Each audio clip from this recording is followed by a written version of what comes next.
No Egito, Lula critica Israel e pede reformas na ONU. E você vai ver também. Abono salarial PIS/PASEP começa a ser pago aos trabalhadores nascidos em janeiro. 79 mil doses de vacina contra a dengue saem do centro de distribuição de São Paulo para serem entregues a 11 municípios. Inflação na Argentina chega a 254% em 12 meses, apesar da desaceleração de janeiro. E na Tailândia, autoridades de Bangkok pedem que a população trabalhe de casa por causa da poluição. Essas e outras notícias você confere a partir de agora. Olá, boa tarde, seja muito bem-vindo. Agora são 13 horas e 4 minutinhos. Chegamos ao vivo nessa quinta-feira para te contar os assuntos que estão em pauta no Brasil e no mundo. Aproveite então esses próximos minutos para se atualizar. Encontro com o mandatário do Egito, Abdel Fattah al-Sisi, o presidente Lula pediu por um cessar-fogo definitivo e defendeu uma reforma nos órgãos de segurança global. O chefe do executivo brasileiro também falou de uma parceria forte com o país africano. Vamos ver. No Egito, o presidente Lula afirmou que Israel descumpre decisões tomadas pela ONU e por outros órgãos multilaterais sobre a guerra contra o grupo terrorista Hamas na faixa de Gaza. Lula disse que as Nações Unidas não têm forças suficientes atualmente para evitar os conflitos e defendeu mais uma vez a reforma dos órgãos multilaterais internacionais com a entrada de outros países no Conselho de Segurança. O Brasil está empenhado, esperamos contar com o apoio do Egito para que a gente consiga fazer as mudanças necessárias nos órgãos de governança global. É preciso que o Conselho de Segurança da ONU tenha outros países participando, sabe? Outros países da África, outros países da América Latina. Sabe? É preciso que tenha uma nova geopolítica na ONU. É preciso acabar com o direito de veto dos países e é preciso que os membros do Conselho de Segurança sejam atores pacifistas. O chefe do executivo foi a Cairo, capital do Egito, para tratar com o presidente egípcio al-Sisi também questões ligadas às mudanças climáticas e firmar acordos bilaterais. O presidente Lula falou que os dois países precisam estar mais próximos com parcerias comerciais estratégicas em várias áreas. A nossa relação tem que ser muito forte, tem que ser muito grande e ela tem que envolver todas as atividades possíveis, ou seja, da agricultura, a defesa, da economia, ciência e tecnologia, da nossa relação conjunta para tentarmos democratizar o funcionamento das Nações Unidas no campo da educação, no campo da cultura. Bom, o ministro da Justiça e Segurança Pública, Ricardo Lewandowski, determinou o afastamento imediato da atual direção da Penitenciária Federal em Mossoró, no Rio Grande do Norte. A fuga prisional dessa quarta-feira marca a primeira crise que Lewandowski enfrenta no cargo. É a primeira vez que detentos conseguem escapar de um presídio de segurança máxima no país. De acordo com o Ministério, um policial penal federal foi indicado interventor para comandar a unidade. A pasta informou que o policial já está em Mossoró. Ele integra a equipe da pasta que embarcou na tarde desta quarta-feira para a cidade, acompanhando o secretário nacional de Políticas Penais, André Garcia, e que vai verificar a operação de recaptura dos detentos. Lewandowski ordenou também uma revisão nos protocolos de segurança das 5 penitenciárias federais do país, a abertura de inquérito pela Polícia Federal para investigar a fuga e a inclusão dos nomes dos fugitivos na lista da Interpol. Bom, e com a taxa de desemprego reduzida e maior dinamismo no mercado de trabalho, o perfil do trabalhador brasileiro está diferente. As demissões voluntárias cresceram no país. Com base no Ministério do Trabalho e Emprego, foi registrado um recorde de 7 milhões e 300 mil pessoas que pediram demissão só no ano de 2023. Especialistas tentam entender o fenômeno, mas já pontuam tendência de crescimento observada desde a pandemia da Covid-19. E para a gente entender em que momento está o mercado de trabalho, esse é o tema da nossa entrevista de hoje.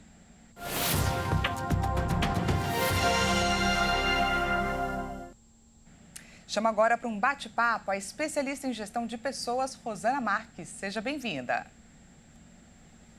Obrigada pelo convite, é um prazer participar disso. Rosana, a gente que agradece a sua disponibilidade. Bom, estamos aqui falando de recorde de demissão voluntária. O que esse levantamento nos traz? Podemos dizer que são pessoas indo para empregos melhores, mais alinhados às suas expectativas?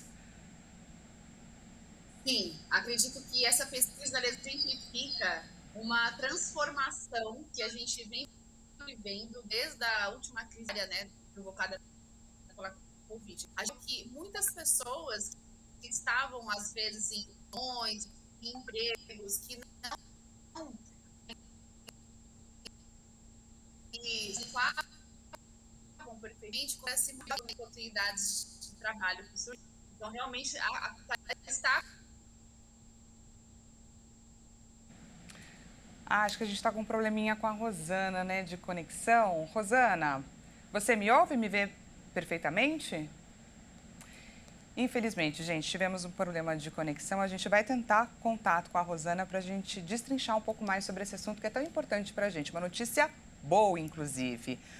Bom, a Secretaria da Saúde do Estado de São Paulo informou que as doses das vacinas contra a dengue foram levadas nessa manhã para a Vigilância Epidemiológica de Mogi das Cruzes, na região metropolitana de São Paulo, para então serem distribuídas para os 11 municípios. O imunizante foi entregue pelo governo federal na última sexta-feira. De acordo com a Secretaria Estadual da Saúde, as doses vão ser disponibilizadas aos municípios no Grupo de Vigilância Epidemiológica de Mogi das Cruzes.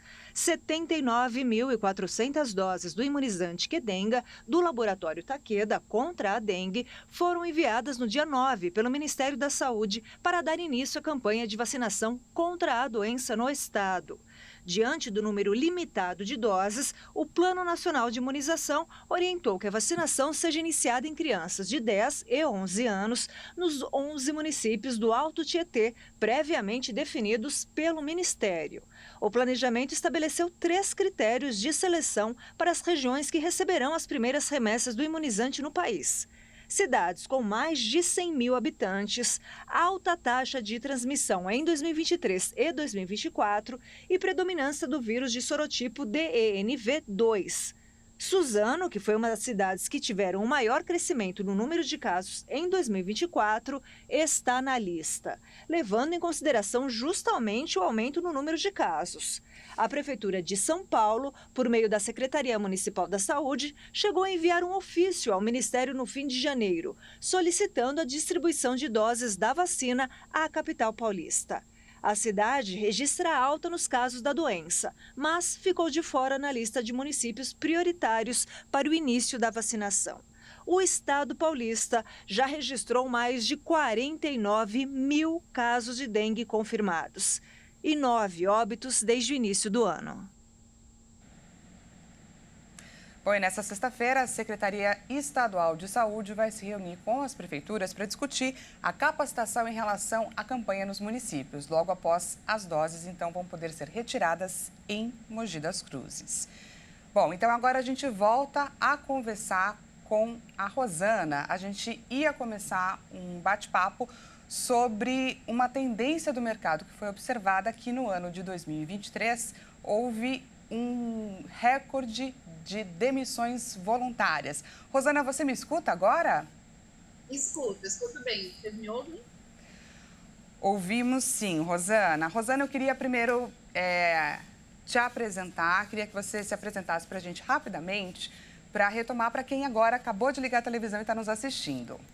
Ah, legal, sem problemas. Bom, eu sou Rosana Marques, eu sou especialista em gestão de pessoas e atuo na Croma Recursos Humanos. Perfeito. Rosana, você ia começar a explicar para a gente que número foi esse levantamento que a gente teve pelo CAGED, que demonstrou um recorde de demissões voluntárias. Então, eu queria que você explicasse o que foi revelado nesse levantamento. São pessoas aí partindo para oportunidades melhores? Muito legal esse levantamento, ele acabou de sair, então o mercado ele vem repercutindo muito essa notícia, tá? E o que os dados mostram? Os dados mostram que as pessoas, elas estão pedindo demissões, né? Inclusive com alguns índices mais centralizados na região do Mato Grosso do Sul, Santa Catarina, principalmente, né? E, na minha opinião, reverbera aí uma tendência do mercado desde a nossa crise sanitária, lá do Covid, né, 19, onde as pessoas buscaram postos de trabalho que não necessariamente refletiam a sua formação, o seu objetivo profissional. Muitas pessoas encontraram empregos ali, pontes, né, para pagar as dívidas mais próximas e tal, e agora estão indo, de fato, para aquelas cadeiras que eles objetivavam. Muito bacana observar esse movimento. Olhando agora por estados, Rosana, Santa Catarina lidera a lista com 45,2% de todas as demissões feitas a pedido do empregado. Na sequência, vemos Mato Grosso do Sul e depois Mato Grosso, que aparecem com 43,8% e 41,7%, respectivamente. Quais as diferenças que a gente pode observar, levando em conta a realidade por estados? Bom, os estados eles podem ter economias diferentes, né? Então, setores de empregos distintos. Isso também tem uma certa instabilidade nesses números, né? Então, essas variações na estabilidade econômica, elas impactam diretamente a decisão dos trabalhadores em deixar os seus empregos, tá? Então, a gente avaliar essas questões das indústrias dominantes, né? Então, certos estados aí mencionados tem uma presença muito forte em determinadas indústrias. Então, mudanças, né, nas condições econômicas dessas indústrias afetam diretamente a taxa de demissão voluntária. Sem contar a questão do acesso à educação e também às oportunidades. Então, disparidades na educação e acesso a essas oportunidades de carreira nesses estados impactam também essa mobilidade dos trabalhadores. E sem contar também a possibilidade do trabalho remoto, que veio aí com muita força desde a questão da pandemia, onde todos os trabalhadores passaram a fazer boa parte do seu trabalho de casa. E a gente olhou aqui um recorte que traz a realidade dos trabalhadores com maior grau de qualificação, mas eu gostaria que você trouxesse para a gente a expectativa para esse ano, tanto para esse grupo quanto para outros, de acordo com as previsões do cenário econômico do país. Bom, alguns analistas, né, especialistas, estão realizando aí algumas associações e prevendo realmente que a economia vai continuar avançando, tá? Então, mesmo com uma esperada desaceleração do PIB, né, as contratações elas devem manter aí no seu campo positivo. Então, muitas oportunidades de trabalho, de emprego, serão ofertadas para o mercado de trabalho. E, como sempre, aqueles mais especializados, mais aptos às cadeiras, terão mais vantagens competitivas para surfar essa onda positiva de 2024. Maravilha. Então, a expectativa é boa para 2024, para quem está buscando um lugar no mercado de trabalho para chamar de seu. Exatamente, com certeza. Agora é o momento. Conversamos com a especialista em gestão de pessoas e diretora da Croma Consultoria de Recursos Humanos, Rosana Marques. Muito obrigada, Rosana, pela sua disponibilidade de conversar aqui com a gente. Eu te agradeço. Até a próxima. Até mais. Bom, agora 1h16 minutinhos, a gente vai para um rápido intervalo e na volta você confere. Inflação na Argentina chega a 254% em 12 meses, apesar da desaceleração de janeiro. E a gente fala também sobre a situação na Tailândia, gente. Autoridades de Bangkok pedem que a população trabalhe de casa por causa da poluição. A gente volta já já, não perca!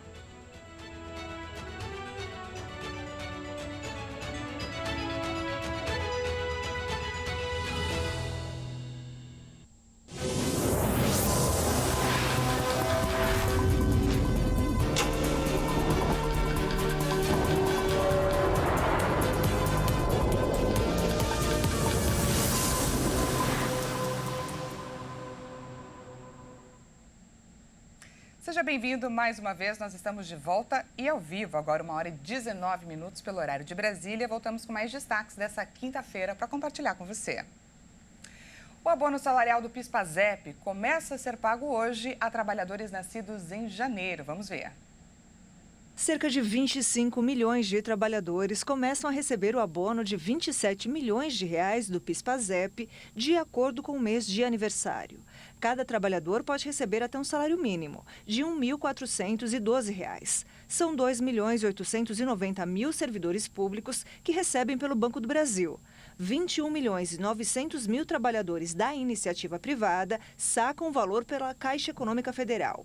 Pela primeira vez, o benefício será pago de forma unificada para trabalhadores da iniciativa privada e do setor público. Até o ano passado, os inscritos no PIS de empresas privadas recebiam de acordo com o aniversário e os participantes do PASEP, os servidores públicos, seguindo o cronograma pela digital final da inscrição do programa. Agora, os participantes terão a mesma regra de recebimento do abono salarial, conforme a data de aniversário do beneficiário. O calendário foi aprovado em dezembro do ano passado pelo Conselho Deliberativo do Fundo de Amparo ao Trabalhador e a previsão é que todo o valor seja pago até o dia 15 de agosto. Para ter direito a ele, é preciso estar inscrito no PIS/PASEP há pelo menos 5 anos, ter trabalhado formalmente com carteira assinada por pelo menos 30 dias em 2022 e ter recebido até 2 salários mínimos mensais. Na Argentina, a inflação em janeiro desacelerou para 20,6%, mas no acumulado do ano, a taxa se mantém como uma das mais elevadas do mundo, de mais de 254%. Preços altos, principalmente nos setores de bens e serviços, transporte e comunicações. Mas o quanto esse cenário está relacionado à presidência de Javier Milei e de que forma a crise em que nossos irmãos estão mergulhados pode impactar aqui no nosso Brasil? Vamos ouvir o comentário do mestre em Relações Internacionais, Ricardo Rios. O índice de inflação da Argentina nesses últimos meses, ele é causado muito mais pelo governo anterior do que pelo atual. Tanto que os números do governo Milei, já agora no terceiro mês de mandato, mostram uma queda dessa inflação de 25% para 20%. O governo Milei vai mostrar o seu papel na inflação nos próximos meses. A inflação é um movimento de construção e não de imediatismo. Esse número vai aparecer, a inflação na Argentina vai aumentar porque, com o fim dos subsídios governamentais, os preços já estão aumentando no país, então a tendência é que esse índice de inflação aumente. Em relação a como o Brasil é atingido por essa inflação, a gente tem que pensar muito no mercado. O aumento de impostos vai bater nas exportações e isso atinge o Brasil. Até nas importações isso vai poder ser visto, como, por exemplo, no preço do trigo. Boa parte do trigo consumido no Brasil vem da Argentina e com esse aumento de impostos, aumento de preços internos na Argentina, esse aumento pode dar impacto aqui no Brasil. Bom, e os moradores de Bangkok, capital da Tailândia, foram orientados a trabalhar de casa enquanto a cidade enfrenta altos níveis de poluição atmosférica. Um site de monitoramento do país classificou a qualidade do ar da cidade na última quinta-feira entre as 10 mais poluídas do mundo. As autoridades locais pedirão a cooperação das empresas para evitar que os trabalhadores da cidade de 11 milhões de habitantes fiquem expostos a esta onda de poluição, que deverá durar até sexta-feira. Acompanho as notícias sempre, mas só vejo campanha de autoproteção. Não vi nenhuma política que realmente ajudasse as pessoas. Estou preocupada com a poluição o tempo todo. Não há como as pessoas se acostumarem com a poluição porque ela afeta a nossa saúde e a nós diretamente. O site de monitoramento de qualidade do ar, IQAir, classificou Bangkok entre as 10 cidades mais poluídas do mundo na manhã desta quinta-feira. Os níveis de partículas perigosas PM2,5, tão pequenas que podem entrar na corrente sanguínea, eram 15 vezes superiores ao máximo recomendado pela Organização Mundial da Saúde. De acordo com as autoridades locais, pelo menos 20 dos 50 distritos de Bangkok terão níveis de partículas PM2,5 prejudiciais à saúde. A qualidade do ar na Tailândia geralmente piora nos primeiros meses do ano, devido à fumaça da queima de resíduos das colheitas, que se soma às emissões industriais e veiculares. Bangkok e a cidade de Chiang Mai, no norte, ficam entre as mais poluídas do mundo em vários dias do ano. Essa edição fica por aqui, mas antes, vamos juntos? Te convido a conhecer comigo uma região popular do Nordeste dos Estados Unidos. Vamos observar imagens direto de Vermont. Nem preciso dizer que é inverno por lá, afinal, a neve diz tudo, não é? Inclusive, vemos nas imagens o aventureiro aí passeando pelo local, que é extremamente turístico para quem já sabe e para quem também é novato aí na arte de esquiar. Essa belíssima pista é um dos locais mais procurados para quem quer viver o desafio. E apesar da montanha ser ótima para a prática do esporte de inverno, o local recebe diversos turistas, isso em qualquer época do ano. Vermont é considerado o estado mais rural dos Estados Unidos, então, além do turismo, depois de abril, que é quando se encerra aí esse período de inverno, a pesca e a agricultura que movem aí a sua economia. Essa edição fica por aqui, mas te aviso que daqui a pouquinho, a 1h50, eu volto com mais notícias para você. É o tempo aí de você pegar uma sobremesa no pós-almoço, um cafezinho, e já já a gente se encontra de novo. Até lá!